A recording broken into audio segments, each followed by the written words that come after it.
How to increase virtual memory on Windows 11. This tutorial shows you how to boost your virtual RAM to improve system performance. First, click on the Start button and search for Advanced System Settings. From there, click on View Advanced System Settings to open it.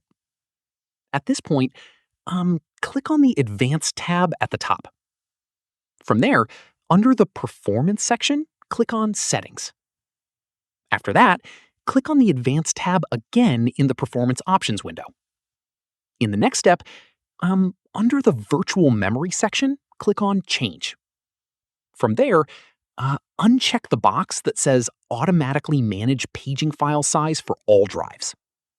At this stage, select your main drive, usually the C drive, from the list. After this, click on Custom Size to manually set the virtual memory size. From there, in the Initial Size field, enter a value that is around 1.5 times your total RAM in megabytes. In the Maximum Size field, enter a value that is about 3 times your total RAM in megabytes. Once done, click on Set, and then click on OK to confirm. Following this, click on Apply, and then OK to close out of the remaining windows.